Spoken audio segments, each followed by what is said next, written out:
In the first fight, we have Guram Kutuzelaze versus Fernandes. Kutuzelaze is 33 years old, 13-4, 3-2 in his last 5 fights, coming off a decision win 7 months ago.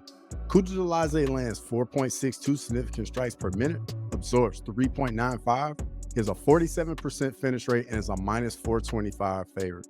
Fernandes is 29 years old, 9-2, coming off a KO win 7 months ago.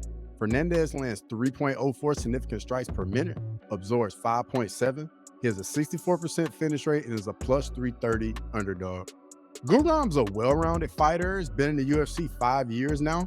Has been in there with some good competition. He does have a win over Mateusz Gamrot. Fernandes is a striker with really good kicks and has some power in his hands. I think Guram will need to stay in Fernandez's face the entire fight and not allow him to operate in space. Fernandes, on the flip side, will need to give some respect early and control the range. I think Fernandes will have to come forward and force Guram to respect him, but I think ultimately I'm going to go with Guram. I think ultimately Guram is going to figure out a way to get inside and get this fight to the ground and control Fernandes. Give me Guram Kutuzelaze. What's up, everybody? Crossover MMA back in here for another video. Now let's get back to UFC London. In the next fight, we have Nathan Fletcher versus Loughran. Fletcher's 27 years old, 9-1, 4-1 in his last 5 fights, coming off a submission win 6 months ago. Fletcher lands 2.25 significant strikes per minute, absorbs 0.96. He has an 80% finish rate and is a minus 160 favorite. Loughran is 28 years old, 9-2, 3-2 in his last 5 fights, coming off a decision loss 7 months ago. Loughran lands 5.64 significant strikes per minute, absorbs 5.8, he has a 72% finish rate, and is a plus 130 underdog.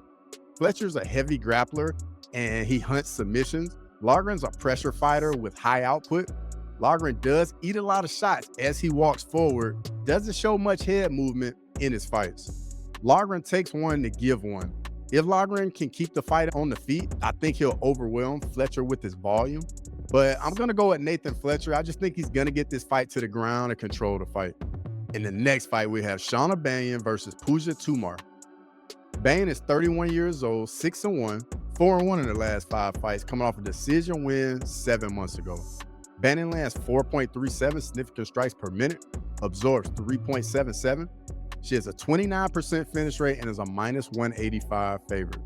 Tomar is 31 years old, 9-4, 5-0 in her last 5 fights, coming off a decision win 9 months ago. Tomar lands 6.33 significant strikes per minute, absorbs 5.6. She has a 46% finish rate and is a plus 155 underdog. Both ladies are strikers with high output. Bannon usually fights on the front foot and will enjoy a 6-inch reach advantage. Tomar is on a 5-fight win streak and the first female fighter from India. Tomar uses a lot of footwork and she throws a lot of kicks. I think Bannon is going to walk forward and make this a cat fight, but I'm going to go with Bannon. I just think she finds a way to get it done. In the next fight, we have Leroy Duncan versus Andrey Pulyaev. Duncan is 29 years old, 10-2, 3-2 in his last 5 fights, coming off a decision loss 7 months ago. Duncan lands 4.71 significant strikes per minute, absorbs 3.57. He has a 75% finish rate and is a minus 550 favorite. Pulyaev is 27 years old, 9-2, 5-0 in his last 5 fights, coming off a decision win 6 months ago. Pulyaev lands 6.53 significant strikes per minute, absorbs 3, has a 64% finish rate, and is a plus 410 underdog. Leroy Duncan is a long, rangy striker with some solid power in his hands. He uses head movement, but can get caught in wars sometimes when he stops using his footwork. Pulyaev will be making his UFC debut off of Dana White's Contender Series. He's another long, rangy striker. He has a bit more output and still manages to have solid striking accuracy at 72%.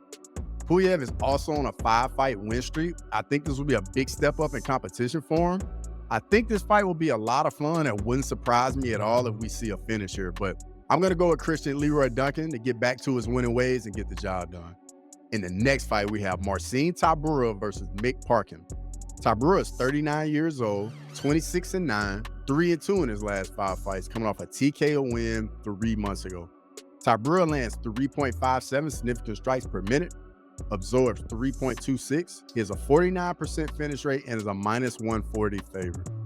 Parkin's 29 years old, 10-0, come off a TKO win 7 months ago. Parkin lands 4.91 significant strikes per minute, absorbs 4.15. He has a 70% finish rate and is a +115 underdog. Marcin Tybura served as a gatekeeper to the top guys at heavyweight. Mick Parkin is a young heavyweight prospect taking a step up in competition. I think on the feet, Tybura would be slower and have the heavier feet. Parkin will need to use his speed and his footwork. Tybura, of course, is going to look to get this fight to the ground at some point. Parkin does have 50% takedown defense, and I think this is going to be the key thing of the fight. If Tybura gets the fight to the ground, I think he'll have some success. But I'm going to take the underdog here. I like the value in Mick Parkin. I think he's going to keep it on the feet and be the faster, crisper striker and get the job done. In the next fight, we have Loughran Kavanaugh versus Felipe dos Santos.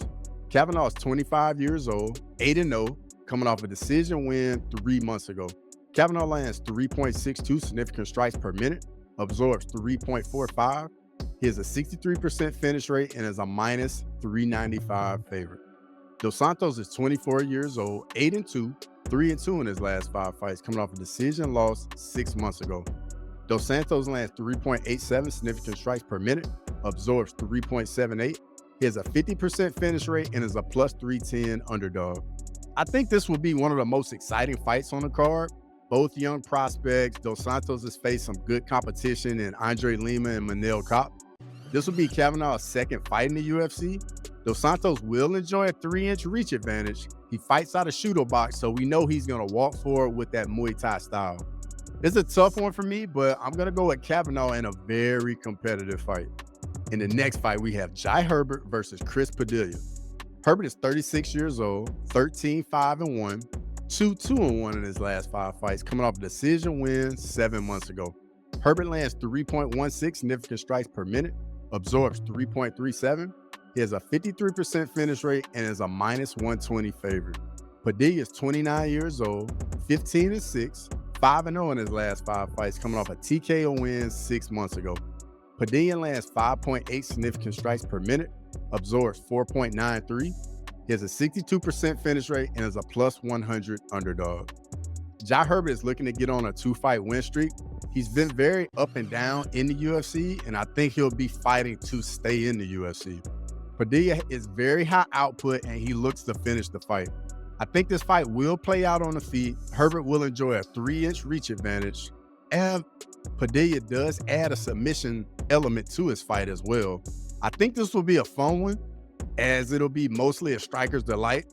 I like when Herbert uses his footwork, but he tends to get in trouble as he slows down a bit and starts to eat some shots. But I'm going to go with Jai Herbert. This is another tough one, and I like the experience he has of facing quality competition. In the next fight, we have Nathaniel Wood versus Morgan Charriere. Wood is 31 years old, 20-6, 4-1 in his last 5 fights, coming off a decision win 7 months ago. Wood lands 5.75 significant strikes per minute, absorbs 4. He has a 50% finish rate and is a +155 underdog. Charriere is 29 years old, 20-10-1, 4-1 in his last 5 fights, coming off a KO win 5 months ago. Charriere lands 3.87 significant strikes per minute, absorbs 3.74, has a 48% finish rate, and is a -185 favorite. Nathaniel Wood's a scrappy fighter, and he's very high output, and it's just constant action the entire time. Charriere is a well-rounded striker that has crisp striking and very good footwork. Charriere also has some decent power in his hands also. Both men use grappling as well. It will be interesting to see which one of them uses it first. This is great matchmaking and another fun fight on the card, but I'm gonna go with Morgan Charriere here. He's been in there with some really good competition and had close fights with him, and I think he's gonna get the job done. We have Jordan Vucenic versus Chris Duncan. Vucenic is 29 years old, 13-3, 4-1 in his last 5 fights, coming off a decision loss 7 months ago. Vucenic lands 2.27 significant strikes per minute, absorbs 2. He has a 50% finish rate and is a -345 favorite. Duncan is 31 years old, 12-2, 4-1 in his last 5 fights, coming off a submission win 5 months ago. Duncan lands 4.7 significant strikes per minute, absorbs 4. He has a 64% finish rate and is a plus 275 underdog. We have the old matchup between England and Scotland here. I think some country pride, bragging rights will definitely be on the line here. Jordan Vucenic looked good in his UFC debut against Guram Kutuzelaze on short notice. Chris Duncan got an impressive submission win in his last fight, even though he was trailing in that fight. Duncan's a bit higher output and Vucenic's a bit more measured. Duncan does get hit a lot as he doesn't use much head movement, but he does handle adversity pretty well in his fights. The grappling of Duncan is what he goes to often in fights. I think this fight will be no different, especially if he starts getting touched up a little bit. This is another tough one as I see clear path to victory for both guys, but I'm going to go with Jordan Vucenic. I think he'll get the better of Duncan on the feet and we'll be able to keep the fight on the feet enough. In the next fight, we have Molly McCann versus Alexia Thaniara. McCann is 34 years old, 14-7, 2-3 in her last 5 fights, coming off a decision loss. McCann lands 5.39 significant strikes per minute, absorbs 4.72. She has a 33% finish rate and is a plus 150 underdog. Thaniara is 29 years old, 11-1, 5-0 in her last 5 fights, coming off a decision win 5 months ago. Thaniara lands 6.73 significant strikes per minute, absorbs 3.07. She has a 58% finish rate and is a minus 190 favorite. McCann's a striker with solid output. She does still have a hole in her grappling game though. Thaniara's on a 9-fight win streak and will enjoy a 5-inch reach advantage. She's high output at almost 7 significant strikes landed per minute. Thaniara also averages 3 takedowns per 15 minutes. It's a clear path to victory for her. I think the game plan is going to be very simple. Thaniara needs to go in there, grapple, take McCann down, and either control her or look to get the finish. So I'm going to go with Thaniara here. In the next fight, we have Gunnar Nelson versus Kevin Holland. Nelson's 36 years old, 19-5-1, 2-3 in his last 5 fights, coming off a submission win 2 years ago. Nelson lands 1.84 significant strikes per minute, absorbs 3. He has a 68% finish rate and is a minus 150 favorite. Holland is 32 years old, 26-13, 1-4 in his last 5 fights, coming off a submission loss 1 month ago. Holland lands 4.22 significant strikes per minute, absorbs 3.22. He has a 56% finish rate and is a plus 125 underdog. This is a strange matchup. Gunnar Nelson's a BJJ guy and Holland is a long, rangy striker. Holland will enjoy a 9-inch reach advantage, and I think that's going to give Nelson fits. Holland doesn't always show up for his fights, and grapplers usually give him problems. Nelson is very inactive, and this will be his 3rd fight in 6 years. The path to victory is clear for both men. Nelson needs to get this fight to the ground. Holland needs to keep this fight on the feet and use his length to keep Nelson at range. Nelson's going to have to be careful and avoid Holland's right straight. I think this fight's going to be a tough one, but I just can't trust Kevin Holland after so many times him not showing up for fights. I'm going to go with Gunnar Nelson. I think he'll have to make it ugly, and I'm not confident at all in this pick. In the co-main event, we have Jan Blachowicz versus Carlos Ulberg. Jan Blachowicz is 42 years old, 29-10-1, 2-2-1 in his last 5 fights, coming off a decision loss over a year and a half ago. Blachowicz lands 3.41 significant strikes per minute, absorbs 2.91.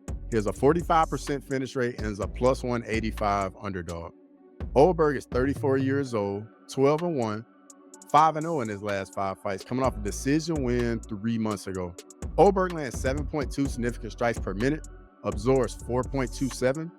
He has a 69% finish rate and is a minus 225 favorite. Jan Blachowicz will be making his return to the octagon after being out for almost 2 years, recovering from shoulder surgery. He's a plodding striker with power in both hands and has some of the best kicks in the division. Ulberg's a long, rangy striker with big power in his left hook. He uses a lot of feints and has really good footwork. I think Ulberg will be the faster guy on the feet. He uses a lot of footwork and feints to control the pace of the fight. Blachowicz is very calculated and typically doesn't overextend much, so opportunities to counter can be pretty difficult. I think both men will use low kicks. Ulberg's jab will be big for him, in my opinion. Blachowicz may use some grappling as he's done it in some fights as well, but I think more than likely this fight's going to play out on the feet. I think the time off for Blachowicz and his age will be his Achilles heel in this matchup. Oldberg is surging, trying to assert himself as the new #1 contender in the division. I'm going to go with Carlos Oldberg. I just think the age, the time off, and the speed difference will be too much for Jan. Before we get into the main event, like the video and subscribe to the channel. In the main event, we have Leon Rocky Edwards versus Sean Brady. Leon Edwards is 33 years old, 22-4, 4-1 in his last 5 fights, coming off a decision loss 7 months ago. Edwards lands 2.68 significant strikes per minute, absorbs 2.37, he has a 39% finish rate, and is a +125 underdog. Sean Brady's 32 years old, 17-1, 4-1 in his last 5 fights, coming off a decision win 6 months ago. Brady lands 4.09 significant strikes per minute, absorbs 3.18, he has a 44% finish rate, and is a -150 favorite. Leon Edwards, a former champion that's a long, rangy, technical striker. Brady's a grappler that uses wrestling and control in his fights. I think the scouting report is out on Leon Edwards. Belal Muhammad showed you must stay in his face and not give him any airspace. Brady will try to implement this same game plan, but I don't know if Brady is equal in the grappling ability to Belal Muhammad, but will he be able to use that same forward pressure against Edwards? I'm not really sure. I think that's going to determine the fight. If he can control Leon, get him up against the cage, get some takedowns, and break him, I think Brady will have a lot of success. I don't think Brady fights with the same type of pressure as Belal Muhammad, and I think Leon will have a better showing for himself as he did in his last fight, and it left a very bad taste in his mouth. I'm going to go with Leon Rocky Edwards to get it done. I just think Sean Brady doesn't fight with that same type of pressure as Belal Muhammad. I think that's what you need when you're dealing with a kickboxer like Leon Edwards. In the Kamaru Usman 2 and 3 fight and the Colby Covington fight, they're both grapplers that couldn't really close the distance and get into his face, and they had no success. So that's why I'm going with Rocky Edwards here. If you made it this far in the video, I really appreciate it. Let me know what you think in the comments below. Questions, comments, feedback are always welcome. And as always, until next time.